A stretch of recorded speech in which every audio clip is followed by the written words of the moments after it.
Good morning students. आज का जो अपना टॉपिक है वो है जेनेटिक्स का। जेनेटिक्स में अपना जो बुक में जो टॉपिक दिया हुआ है ना क्लास 12th की, वो है principle of inheritance and variation. और यही टॉपिक जो है नीट के अंदर बहुत ही स्मार्ट और बहुत ही अच्छे क्वेश्चन लेके आता है। यानी इसके जो क्वेश्चन है ना वो अपने को दिमाग लगाने पे मजबूर कर देते हैं, लेकिन अपन को एनसीईआरटी का ढंग से अपनों ने बिल्कुल अच्छे लाइन टू लाइन उसको पढ़ी है ना, तो इसके क्वेश्चन ईजिली सोल्व हो जाते हैं और पढ़ने में बहुत मज़ा आता है। ये जो टॉपिक है, इस टॉपिक के अंदर अपने को बहुत सारी टर्म्स और बहुत सारे रूल्स, जैसे मेंडल ने 3 रूल दिए हैं और उसके बाद उसके कुछ एक्सेप्शंस है, तो ये अपन अगर चर्चा करते हैं तो टॉपिक बहुत ही अच्छा बनता है। इस टॉपिक के अंदर हम डिस्कस करेंगे मेंडल्स के रूल और मेंडल ने जो रूल दिए हैं उनके एग्जाम्पल, फिर उसके बाद में मेंडल के रूल को न मानने वाले रूल, यानी रूल तो है लेकिन मेंडल के रूल को न मानने वाले रूल, जिसको अपन कह सकते हैं अपवाद, एक्सेप्शंस कह सकते हैं, ये जो है वो भी अपन चर्चा करेंगे। फिर उसके बाद लिंकेज, क्रॉसिंग ओवर और कुछ डिसऑर्डर जो है वो इस टॉपिक से रिलेटेड है। तो अपन स्टार्ट करते हैं। इम्पॉर्टेंट टर्म जो जेनेटिक्स के अंदर अपन जब रूल पढ़ेंगे तो वहाँ काम आएगी। तो स्टार्टिंग करते हैं अपन। सबसे पहले बायोलॉजी। बायोलॉजी हम पढ़ क्या रहे हैं? बायोलॉजी। तो बायोलॉजी का मतलब क्या रहेगा? Study of life. अब लाइफ किसकी है? लाइफ एनिमल की भी हो सकती है, प्लांट की भी हो सकती है। यानी प्लांट और एनिमल, इन दोनों की लाइफ की स्टडी करना क्या कहलाता है? बायोलॉजी। यानी लिविंग थिंग, जो लिविंग थिंग है उनके बारे में चर्चा करना, उनके बारे में पढ़ना, जानकारियाँ इकट्ठी करना, वो सब क्या कहलाएगा? बायोलॉजी। अब इसी की एक ब्रांच है जेनेटिक्स। इस जेनेटिक्स के अंदर हम स्टडी करते हैं जीन से रिलेटेड, डीएनए से रिलेटेड और आरएनए से रिलेटेड जितनी भी इनहेरिटेंस, जितने भी वेरिएशंस, ये सारी की सारी चर्चा हम किस में करते हैं? जेनेटिक्स के अंदर करते हैं। जेनेटिक्स में जो जीन वर्ड है यही सारे काम करेगा, यानी जो वेरिएशन लेके आएगा वही जीन लेके आएगा, इनहेरिटेंस को शो करेगा वही ये जीन करेगा। तो जेनेटिक्स में हम कह सकते हैं हम इनहेरिटेंस, वेरिएशन पे चर्चा कर रहे हैं, लेकिन ये काम सारा कौन कर रहा है? जीन कर रहा है। Next, inheritance, heredity. हम देखते हैं कि जो पेरेंट्स हैं उन पेरेंट्स से उनके बच्चों के अंदर, ऑफस्प्रिंग्स में कैरेक्टर ट्रांसफर होते हैं। अब ये जो कैरेक्टर ट्रांसफर हो रहे हैं, इन कैरेक्टर को ले जाने वाली टर्म कौन सी है? जीन। अब ये जीन क्या लेके जा रही है? बहुत सारे कैरेक्टर्स लेके जा रही है। तो पेरेंट्स से ऑफस्प्रिंग में जीन के थ्रू कैरेक्टर का ट्रांसफर होना हेरिडिटी है। और ये प्रोसेस क्या है? इनहेरिटेंस है। यानी ऐसी प्रोसेस जहां से कैरेक्टर माता पिता से बच्चों में ट्रांसफर हो, पेरेंट्स से ऑफस्प्रिंग में ट्रांसफर हो, ये सारी प्रोसेस हेरिडिटी, इनहेरिटेंस है। यानी हेरिडिटी वो कैरेक्टर हो गए, इनहेरिटेंस वो प्रोसेस होगी जहां से कैरेक्टर एक जनरेशन से दूसरी जनरेशन और फिर नेक्स्ट जनरेशन, इस तरीके से हम कह सकते हैं कि यहाँ से जो कैरेक्टर यहाँ ट्रांसफर हुए हैं वो आगे वेरिएशंस को शो करेंगे। अब वेरिएशन एक तरह का डिफरेंस है। किस में डिफरेंस है? पेरेंट्स में और ऑफस्प्रिंग में। कैसा डिफरेंस? जैसे अपन नॉर्मल एग्जांपल लेते हैं, हमारे जो पेरेंट्स हैं उनसे हमारी शक्ल बिल्कुल मैच नहीं होती, सेम नहीं होती है, लेकिन फिर भी लोग कहते हैं कि इसकी शक्ल इसके जैसी लग रही है, मामा पे गया है, चाचा पे गया है, मम्मी पे गया है। तो वो क्यों कहता है? क्यों? क्योंकि कुछ न कुछ सिमिलरिटीज है, लेकिन डिफरेंस तो बहुत सारे हैं ना। तो वो क्या है? वेरिएशंस है। लेकिन कुछ लोअर ऑर्गेनिज्म जो होंगे उनमें ये वेरिएशन देखने को नहीं मिलता। तो इस पे भी अपन चर्चा करेंगे जब हमारा टॉपिक आएगा लिंकेज और क्रॉसिंग ओवर। लेकिन यहाँ ये टर्म क्या कह रही है कि डिफरेंस। किस में डिफरेंस? एक जनरेशन का दूसरी जनरेशन के साथ जो लिंक है उसमें वेरिएशन। अब ये वेरिएशन कैसा हो सकता है? ये हम हायर क्लासेस में पढ़ेंगे। ये हमारा सोमेटिक वेरिएशंस भी हो सकता है, जेनेटिक वेरिएशंस भी हो सकता है। सोमेटिक मतलब जो बॉडी ऑर्गेनाइजेशन है उसके अंदर, और जो जेनेटिक यानी जीन जो हमारे हैं उनके अंदर वेरिएशन। तो वेरिएशन जो है वो एक तरह का डिफरेंस है पेरेंट्स और ऑफस्प्रिंग में। Next allele. एलील जो है वो हम जीन जो है जीन उसके लिए डिनोट करते हैं, लेकिन मेंडल ने जीन वर्ड यूज़ नहीं किया, ये बात आप याद रखोगे। कैसे? मेंडल ने फैक्टर वर्ड यूज़ किया, जीन वर्ड यूज़ नहीं किया। मेंडल ने अपने रूल के अंदर फैक्टर वर्ड यूज़ किया है, जीन वर्ड यूज़ नहीं किया है। जीन सबसे छोटी यूनिट होती है, जीन सबसे छोटी यूनिट है किसके लिए? हेरिडिटी और इनहेरिटेंस के लिए। यानी जो करैक्टर ट्रांसफ़र होते हैं वो किसके थ्रू हो रहे हैं? जीन के थ्रू। जीन क्या है? डीएनए का छोटा पार्ट, सबसे छोटी यूनिट जीन है। तो इस जीन के थ्रू जब करैक्टर ट्रांसफ़र हो रहे हैं इस जीन के थ्रू, तो मेंडल ने जो यूज़ किया है वो फैक्टर वर्ड है। और हम जब आगे की स्टडी करते हैं, मतलब जैसे मतलब मेंडल का जो लाइफ है उसके बाद में जो बहुत सारे साइंटिस्ट आए, तो उन्होंने जो प्रैक्टिकली प्रूफ किया वो कहा कि जीन एक ऐसी यूनिट है जो इन करैक्टर को ट्रांसफ़र करती है। तो अब बात कर रहे हैं अपन, जो टर्म है वो है एलील। तो एलील पे बात करें अपन, एक छोटा सा एग्जांपल लेते हैं। हाइट, प्लांट की जो हाइट है उसे अपन कह सकते हैं कि वो टॉल भी हो सकती है और ड्वार्फ भी हो सकती है। कहने का मतलब क्या हुआ कि जो हाइट है उसको अपन tall capital T, dwarf small T से डिनोट करते हैं अकॉर्डिंग टू मेंडल्स रूल। तो ये जो कैपिटल टी है और ये स्मॉल टी है वो एक तरह से अल्टरनेट है किसके? जीन के। यानी कौन सी जीन? जो हाइट को शो कर रही है ना, उस जीन के लिए। तो अपन क्या कह सकते हैं? ये एक एलील है, ये भी एक एलील है।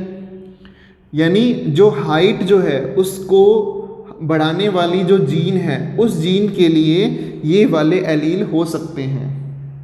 ठीक है। इन एलील की जो कंडीशन है वो कंडीशन दो तरीके से है। एक तो है होमोजाइगस कंडीशन, एक कंडीशन दे रखी है होमोजाइगस कंडीशन, और दूसरी कंडीशन है हेट्रोजाइगस कंडीशन। तो पहले देखेंगे होमोजाइगस कंडीशन कौन सी है। होमो में आपने याद रखना है कि दोनों बिल्कुल सेम एलील हो, जैसे कैपिटल टी दोनों बिल्कुल सेम एलील प्रेजेंट है, अपन क्या कहेंगे उसको? Homozygous condition. एग्जांपल बहुत सारे हैं जो हम आगे रूल्स में पढ़ेंगे। Capital T, capital are. अब स्मॉल में भी होमोजाइगस कंडीशन है, स्मॉल टी, स्मॉल आर, क्योंकि दोनों एलील सेम है, तो इसलिए अपन कह सकते हैं कंडीशन कौन सी है? Homozygous condition. Next heterozygous condition. Homozygous में बिल्कुल सेम एलील लिए, तो हेट्रोजाइगस में क्या होगा? दो अलग अलग एलील लेकर हम उस पर डिस्कस करते हैं। जैसे capital T, small T, capital R, small R. यानी कैपिटल टी और स्मॉल टी दो अलग अलग कंडीशन होगी ना, तो दोनों को मिलाने पर अपन क्या कहेंगे? इसको heterozygous condition. Next dominant character. अगली जो टर्म अपनी वो है डोमिनेंट कैरेक्टर। डोमिनेंट, जैसे मैं आपको पढ़ा रहा हूँ, आपके सामने खड़ा हूँ, तो आप देख के ये कह सकते हो कि हाइट इतनी लंबी है, स्पेक्स लगा रखा है। जो कैरेक्टर आपको शो हो रहे हैं वो क्या है? डोमिनेंट।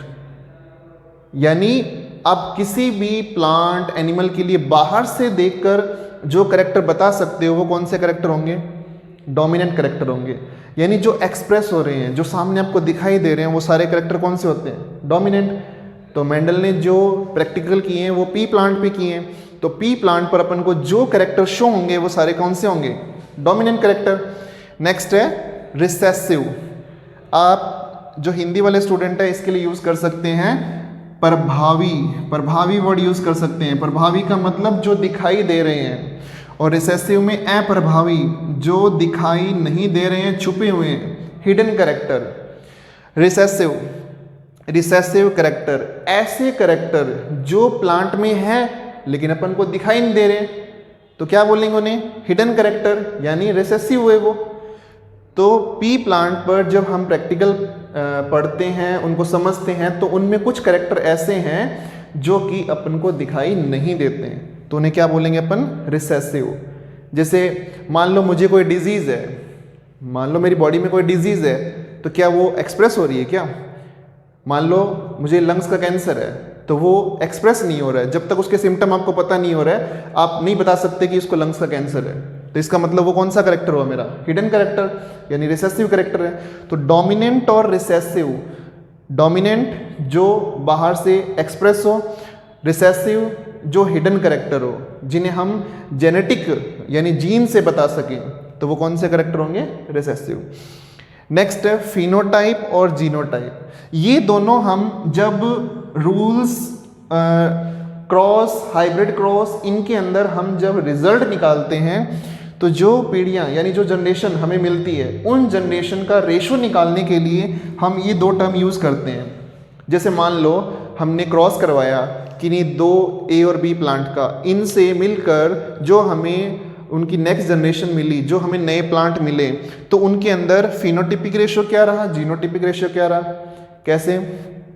अपन ने यहाँ डोमिनेंट में बात की कि जो कंडीशन हमें शो हो रही है वो तो डोमिनेंट है, और जो हिडन है वो रिसेसिव है। सेम यहाँ पर जो हमारे रिजल्ट्स आते हैं, उन रिजल्ट्स के अंदर जो चीज़ें हमें शो हो रही है उन रिजल्ट्स के अंदर, तो वो होगी फिनोटाइप, यानी बाहर से देखकर, बाहर से एक्सटर्नल व्यू को देखकर वो कैरेक्टर सारे कौन से होंगे? फिनोटाइप, यानी वो रेशो कौन सा हो जाएगा? Phenotypic ratio. ऐसी सेम जीन से रिलेटेड जो कैरेक्टर होते हैं वो, यानी उसके अंदर अपन एक छोटा सा एग्जांपल से समझते हैं इसको। देखो आप, कैपिटल टी, ठीक है, तो आप इसे शो करके बता सकते हो कि ये टॉल है। Same capital T, small T. अब इसमें स्मॉल टी का भी कैरेक्टर है और कैपिटल टी का भी कैरेक्टर है, समझ रहे हो ना? इसमें कैपिटल टी का भी है और स्मॉल टी का भी है, तो दोनों कैरेक्टर एक साथ है, लेकिन एक्सप्रेस कौन सा हो रहा है? कैपिटल टी वाला। ठीक है, इसके बारे में हम अच्छे से चर्चा करेंगे जब अपना टॉपिक आएगा, तब हम इसको, जब हाइब्रिड क्रॉस होंगे तो उसमें बहुत अच्छे से पढ़ेंगे इसको। एक बार यहाँ पर ये दोनों टर्म समझिए कि ये है क्या। फिनोटाइप में आपने याद रखना है कि जो चीज़ें आपको बाहर से देखने पे पता लगे, अब इस पर देख कर आप बता सकते हो कि ये टॉल है, क्योंकि कैपिटल टी डोमिनेंट है, तो आप यहाँ कह सकते हो कि ये टॉल है। सेम यहाँ पर कैपिटल टी डोमिनेंट है, तो आप कह सकते हो कि ये टॉल है। ठीक है, तो ये कौन सा हुआ? ये फिनोटाइप, फिनोटिपिक रेशो, यानी ये दोनों प्लांट कैसे हैं? टॉल है। Same genotype. अब जीनोटाइप में आप कह सकते हो कि ये वाला जो करेक्टर है ये तो प्योर टॉल है। सेम यहाँ पर ये वाली कंडीशन, अब ये बाहर से देखने पे आपने कैसे कहा कि ये टॉल है, लेकिन प्योरिटी, जेनेटिक यानी जीन के बेस पर प्योर कंडीशन, तब आप कह सकते हो क्या? कि ये हाइब्रिड टॉल है, यानी इसमें दोनों करेक्टर प्रेजेंट है। जब हम रेशो निकालेंगे किसी भी क्रॉस का, तो उसके अंदर ये दोनों टर्म काम आती है। फिनोटिपिक रेशो क्या है, जीनोटिपिक रेशो क्या है। नेक्स्ट, हाइब्रिड मार्केट में आप नाम सुनते हो, हाइब्रिड सीड आ रहे हैं, हाइब्रिड एनिमल आ रहे हैं। तो इसका मतलब क्या हुआ? दो सेम स्पीसीज भी हो सकती है, अलग अलग भी हो सकती है। दो ऑर्गेनिज्म, दो प्लांट, इन दोनों का क्रॉस करवाने पर हमें एक नया वेरिएशन मिले, एक नया ऑर्गेनिज्म, नया प्लांट जनरेट हो, उसे अपन क्या कहते हैं? हाइब्रिड। यानी एक ऐसा क्रॉस जिससे अपन को हाइब्रिड प्लांट या एनिमल्स मिले, उसे हाइब्रिड क्रॉस कहते हैं। तो जो करेक्टर आएंगे वो भी क्या होंगे? हाइब्रिड होंगे। नेक्स्ट है पुन्नेट स्क्वायर। मेंडल के जो रूल है, जो हाइब्रिड क्रॉस है, मोनोहाइब्रिड, डाईहाइब्रिड क्रॉस पढ़ेंगे, तो वो जो क्रॉस है उन सबको ग्राफिकल रिप्रेजेंटेशन देना, यानी ग्राफिकल रूप में लिखना उनको। जैसे मैं छोटा सा एग्जांपल बताऊं, ये मैंने एक बॉक्स बनाया है, इस बॉक्स के अंदर इस तरीके से मैंने लिख दिया capital T, capital T, capital T, small T, capital T, small T, small T, small T. जो मैंने ये लिखा है, इसमें मैंने इसको रिप्रेजेंट कर दिया कि ये टॉल कंडीशन है, ये हाइब्रिड टॉल है, ये हाइब्रिड टॉल है, और ये प्योर ड्वार्फ कंडीशन है। तो इसका मतलब क्या हुआ? ये जो कंडीशन है, ये रिप्रेजेंटेशन क्या कहलाता है? पुन्नेट स्क्वायर कहलाता है। तो ये हमारी इंपॉर्टेंट टर्म्स है जिन्हें हम मेंडल के रूल में अप्लाई करते हैं। एक बार फटाफट से डिस्कस कर लेते हैं। सबसे पहले जेनेटिक्स टर्म, जेनेटिक्स में हम जीन की स्टडी करते हैं, वेरिएशंस की, यानी इनहेरिटेंस और वेरिएशन से रिलेटेड स्टडी क्या कहलाती है, जेनेटिक्स कहलाती है। इनहेरिटेंस और हेरिडिटी, यानी एक करेक्टर ऐसा जो पेरेंट्स से ऑफस्प्रिंग में ट्रांसफर हो उसे हेरिडिटी कहते हैं। एक प्रोसेस ऐसी जो पेरेंट्स से ऑफस्प्रिंग में करेक्टर को ट्रांसफर करे उसे क्या बोलेंगे, इनहेरिटेंस। वेरिएशन, वेरिएशन में क्या रहेगा, पेरेंट्स और ऑफस्प्रिंग में जो करेक्टर ट्रांसफर हो रहे हैं तो इनमें और इन दोनों में, मतलब पेरेंट्स और इन बच्चों के अंदर आपस में क्या होगा, डिफरेंस होगा, उसे क्या बोलेंगे अपन, variation. Allele, allele alternative form of gene. Homozygous condition, दो सिमिलर एलील प्रेजेंट है, होमोजाइगस कंडीशन होगी। दो अलग अलग एलील प्रेजेंट है, हेट्रोजाइगस कंडीशन होगी। और डोमिनेंट करेक्टर, ऐसे करेक्टर जो बॉडी के अंदर एक्सप्रेस हो रहे हैं, प्लांट बॉडी के अंदर, एनिमल बॉडी में एक्सप्रेस हो रहे हैं, उन्हें डोमिनेंट बोलेंगे। और जो करेक्टर छुपे हुए हैं, हिडन करेक्टर है, उन्हें क्या बोलेंगे, रिसेसिव बोलेंगे। और ये दोनों हम यूज़ करेंगे रिजल्ट के अंदर, फिनोटिपिक रेशो और जीनोटिपिक रेशो। यानी फिनोटिपिक रेशो वो होते हैं बाहर से देखने पर, यानी जो ग्राफ आपको मिला है उस ग्राफ के अंदर आप उसके मॉर्फोलॉजिकल करेक्टर देखकर आप बता सकते हो कि ये करेक्टर कैसे हैं, फिनोटिपिक है या जीनोटिपिक है। जीनोटिपिक में अपन कहेंगे कि प्योर, बिल्कुल प्योर कंडीशन, यहाँ कहेंगे हाइब्रिड। तो ये जो हाइब्रिड कंडीशन आ रही है ये बिल्कुल pure, dwarf, pure, tall condition आ रही है, ये अपन जीनोटाइप और फिनोटाइप से फाइंड आउट करते हैं। हाइब्रिड, दो कोई भी जीन है, दो अलग अलग ऑर्गेनिज्म हैं, उनको आपस में क्रॉस करवाना, वेरिएशन शो करना, एक नई वैरायटी तैयार करना, सब क्या कहलाता है, हाइब्रिड। जिसमें अपन दो टाइप पढ़ेंगे, मोनो हाइब्रिड क्रॉस और डाई हाइब्रिड। और जब हायर क्लासेस में जाओगे तब आप पढ़ोगे try hybrid cross. पुन्नेट square, graphical representation, यानी हमने इन जितने भी रिजल्ट्स है इनको हमने ग्राफिकल रिप्रेजेंटेशन दिया है, इसे अपन क्या बोलेंगे, पुन्नेट स्क्वायर। तो आप इसे नोट कर लीजिए और नेक्स्ट जो हमारे रूल्स है उन रूल्स में ये इंपॉर्टेंट टर्म काम आएगी।